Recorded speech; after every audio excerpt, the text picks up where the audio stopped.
All right, what's going on, guys?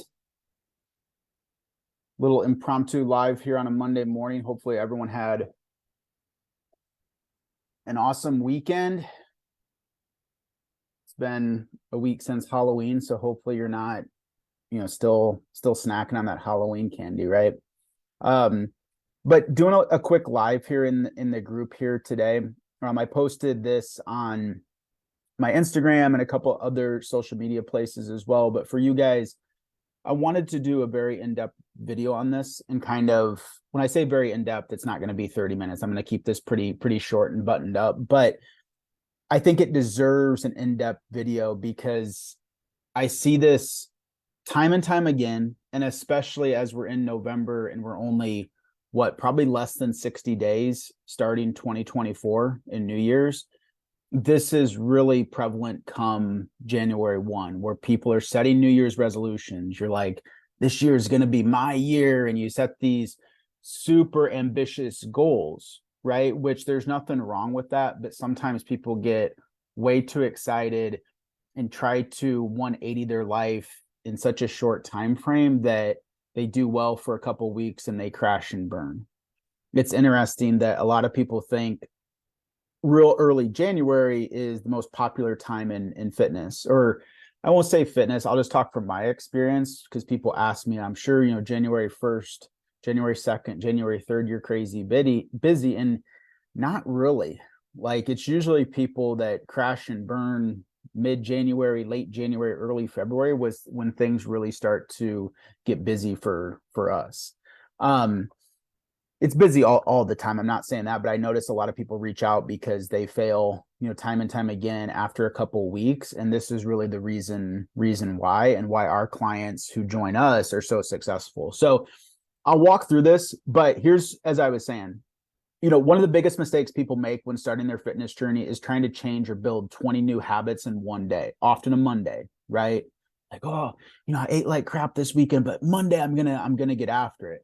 And what happens is they'll decide to try keto and cut out carbs. They'll cut out sugar. They'll say they're going to fast. They join a gym membership. They sign up for a yoga app on their phone. They buy $300 worth of supplements. They start meditating. They start journaling. They create a vision board. They buy 3 self-help books, right? They'll put a post on Facebook saying they're going to change their life. They'll do 20 different things in one day. And it works for like a week, and then life happens, and then they're done. Everything fails. And the reason that we get the clients, or we get the results that we do with the clients that we work with, is because we're not trying to change 20 habits in one day. No. We keep things very simple, very straightforward, because I know if we can build 5, 6, 7 habits in our time working with somebody, and they're sustainable habits, and we do that in 4 months, those people can go out and sustain those forever, which is the goal. The goal isn't to do well for a couple of weeks, then fail, right? So we only start with 1 habit, maybe 2 at the beginning, and then we'll start stacking those. And what happens is a client gets results and they look back in the last 4 months, and they're like, oh my gosh, I have 5 or 6 really good bulletproof habits in place in my life. So here's just an example of what that might look like, an example of the client journey, because oftentimes people don't talk about this very much.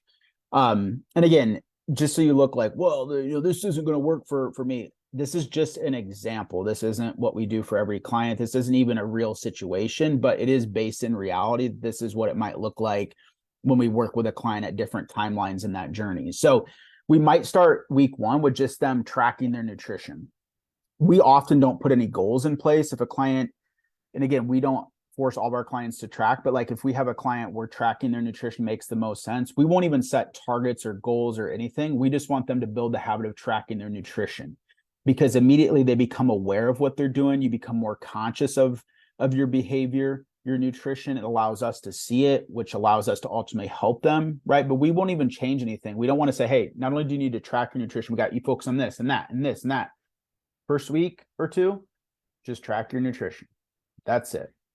Because that allows us to come in and see what they do on a day in, day out basis as a foundation. Then we'll make incremental adjustments based on that instead of reinventing the wheel. So many people struggle in nutrition programs. I see other people in fitness that will bring a client in and say, hey, you got to eat this, this is that. You got to eat 6 meals a day, cut this out. This is healthy. And people are like, oh my God, I'm so overwhelmed, right? So people come in, will be like, we just want you to track nutrition for a week or two. That's where we want you to start. And then we'll build up on that. And then maybe it's just, in this example, it's having someone move 3 times a week. Pretend that this person hasn't been active, hasn't worked out, hasn't really done anything for months or even years.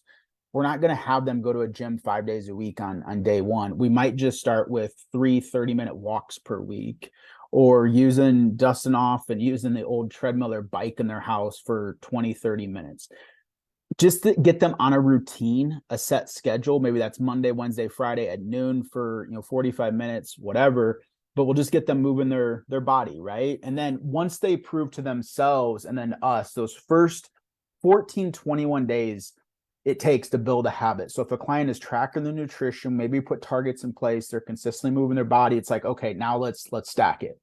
They've proven to themselves they can be consistent. They've proven to us they can be consistent. So they've earned the right to instill a new habit or a new focus. Boom. And then we'll come in like week 3, and maybe now we've noticed that their protein intake is quite low. So we'll talk about increasing protein intake, good high quality snacks. If someone's really busy, things to keep in their car that's high in protein, that's going to help keep them full, help them build lean muscle, right? And then if they've been consistent with moving their body for 3 weeks, this is when we might incorporate in 1 resistance training per week. Lifting weights. That's what I mean by resistance training, putting your body under some type of weight load. Okay. And then we'll do that. And then they get consistent with that. Maybe this person week 6 is still really struggling with emotional and stress eating at sometimes. It's really easy to tell someone like, hey, stop eating the entire thing of Ben and Jerry's, right? Like, no, duh. But the root of the issue is why they're eating that ice cream is stress induced. So if we can work with a client in reducing their stress, they will then thus be less likely to binge on ice cream if we can lower their stress threshold, right? And then maybe at that point, we're increasing resistance training to 3 times a week because they've been consistent with it once a week. All right. Now, maybe week 10, they're tracking their nutrition, they're doing good, they're increased their protein intake, they manage their stress to come down. Now we're increasing their resistance training to 3 times a week. So instead of walking, they're doing some, weightlifting. And then we add in back the cardio, for example. Okay. So not only are they doing resistance training, they're doing a little bit of cardio, 10, 15 minutes, treadmill, Stairmaster 3 times per week. And then also we might add in mobility work once or twice a week, because looking good is cool. Feeling good is amazing. You can't put a price tag on how your body feels. To be pain-free and not deal with joint soreness, aches, wake up in the morning, hear everything snap, crackle, and pop. That is really, really important. I won't go on a tangent on that, but we'll incorporate that. And then maybe, week 12, it's about optimizing gut health. Maybe the client with the increase of protein intake, they've had some digestion issues, which is common as your body adjusts. So maybe we incorporate meal timing strategies and talk to them about not eating 3 hours before bed to improve their sleep quality and gut health. And then along with digestion, maybe we put a target in place for water intake, drinking at least half their body weight in ounces per day, which is sort of the minimum threshold where people should be. So if someone's under that, we ideally want to get them to that point plus some if possible. So we incorporate a water goal. Okay. Now these last 2 weeks, in this just random client example, maybe it's now we're recommending 1 supplement to fill in a nutrition gap. I'm not going to go on a tangent as far as supplements. In a perfect world, your body doesn't need a single supplement. You get it through food alone, but we don't live in a perfect world. The way that we approach supplementation with the client is we will see their gaps as far as nutrition and maybe what they're not getting for food alone.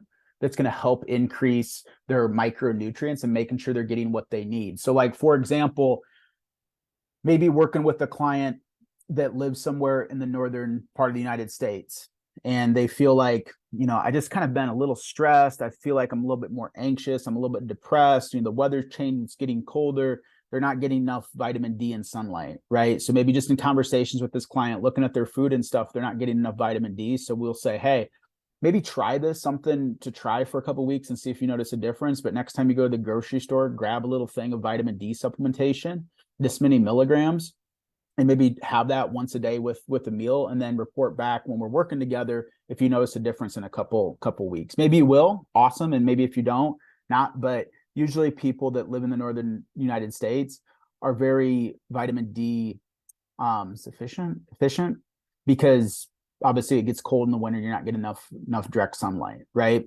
And then maybe at this point, instead of 3 times per week, we're increasing the resistance training to 4.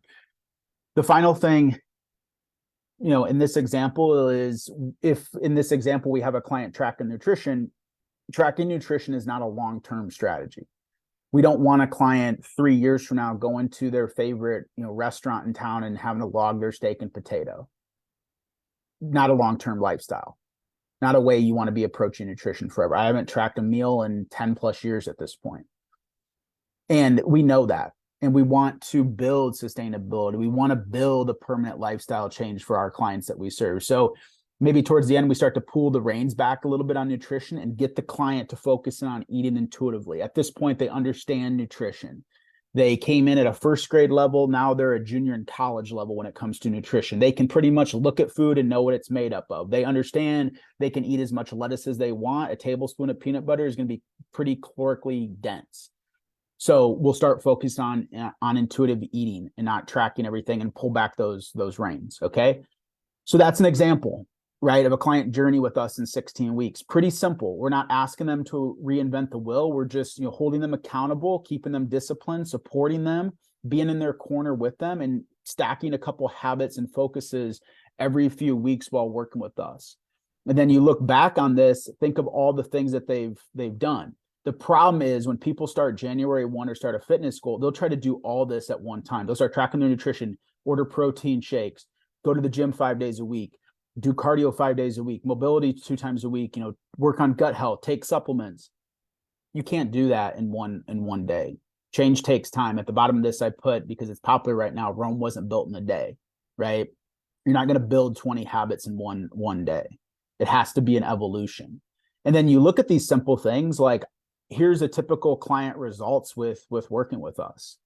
Okay, you look back at just these small changes that don't seem like a big deal, but if a client's consistent with these changes and we're making improvements in this area, then shoot, in 16 weeks, this is pretty much what clients all the time report back with us. When we're doing their graduation call, it's like, hey, I'm down 20 pounds.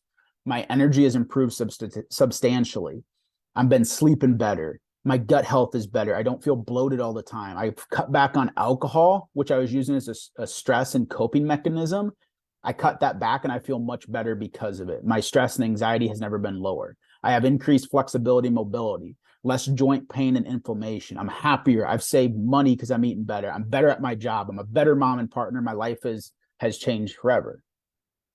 It's not rocket science, guys, but these are the things that we dial in for clients that get them the results, right? And I won't go through this too much. I think you get the point. But as I was saying, this is just a random example, but it is based in reality that this is kind of a timeline in a client journey that we'll take them through. Clients will buy $300 worth of supplements, go to the gym 6 days per week after doing nothing for years, try to wake up 2 hours earlier, spend 3 hours on Sunday prepping food, buy a new gym outfit, start meditating, journaling, creating a vision board, post on Facebook about their journey, sign up for a spin and yoga class, download food app to track food, cut out alcohol. Sound familiar? Have you tried to do that on a Monday or the first of the month or first of the year before? I bet you have, because I've heard it from so many people after doing this for 7 years and having 7,000 phone calls and conversations with people every single day, not only calls, but in my DMs or inbox. So it's got to sound familiar to some of you.